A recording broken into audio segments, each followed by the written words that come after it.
President Isaac Herzog, Excellencies, dear friends, it is an honor to be here with you. I'm humbled to have Holocaust survivors and their families with us today. And before we begin, I want to acknowledge that more than a year has passed since the appalling 7th of October terror attack by Hamas. We welcome at long last the ceasefire and hostage release deal. The deal offers hope as well as much needed relief. And we will do our utmost to ensure it leads to the release of all hostages. Since the beginning, we have asked for the unconditional and immediate release of all hostages and to a permanent ceasefire in Gaza. Dear friends, every year on this day, we come together to mark the liberation of Auschwitz-Birkenau. We mourn the 6 million Jews murdered by the Nazis and their collaborators as they sought to destroy an entire people. We grieve the Roma and Sinti, also targeted for genocide, the people with disabilities, LGBTIQ+ people, and all those enslaved, persecuted, tortured, and killed. We stand alongside victims, survivors, and their families, and we renew our resolve never to forget the atrocities that so outraged the conscience of humankind, and never to forget their putrid foundations, millennia of anti-Semitic hate, manifest in marginalization, discrimination, expulsions, and murder. Dear friends, this year our commemoration marks a milestone. 80 years ago, the Holocaust ended, and our efforts began to keep the terrible truth alive, building on the work of those who chronicled Nazi atrocities as they were perpetrated around them and against them.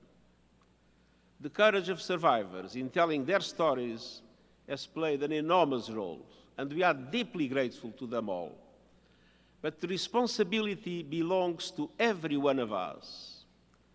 Remembrance is not only a moral act. Remembrance is a call to action.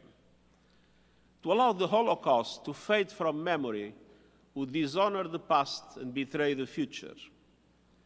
The extraordinary Auschwitz survivor Primo Levi, who bore witness to all he had seen and endured, urged us to carve the knowledge into our hearts, and we must.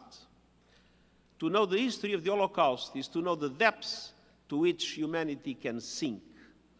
It is to understand how the Nazis were able to commit their heinous crimes with the complicity of others. And it is to comprehend our solemn duty to speak up against hate, to stand up for human rights of all, and to make those rights a reality. Dear friends, following the hell of the Holocaust, countries came together. They created the United Nations and our Charter 8 years ago, affirming the worth of every human person. They adopted the Convention on the Prevention and Punishment of the Crime of Genocide, for which we owe a debt of gratitude to the Polish Jewish lawyer Raphael Lemkin. And they established the Universal Declaration of Human Rights, the foundation of all international human rights law.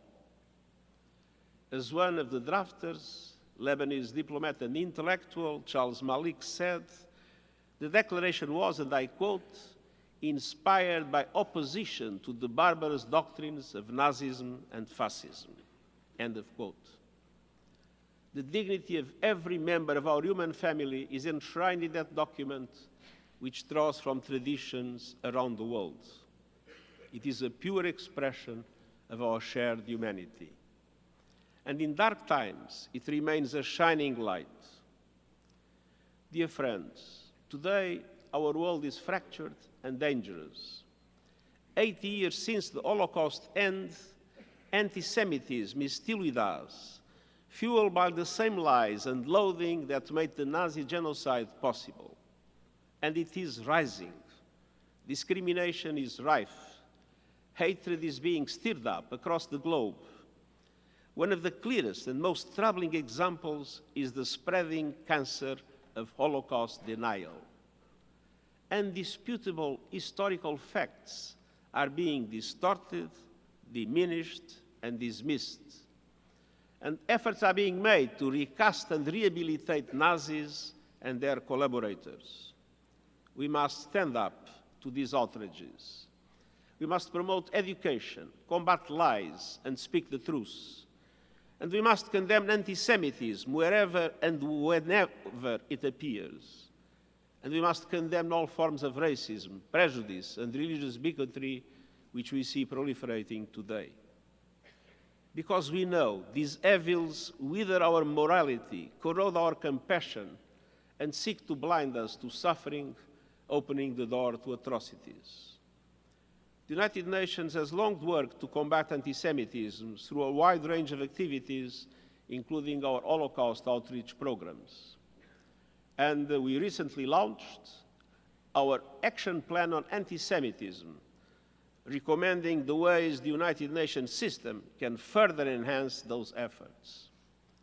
In these days of division, it is all the more important that we hold fast to our common humanity and renew our resolve to defend the dignity and human rights of all. Every one of us has a duty. The history of the Holocaust shows us what can happen when people choose not to see and not to act. And the Universal Declaration of Human Rights prescribes that every individual and every organ of society shall strive by teaching and education to promote respect for these rights and freedoms.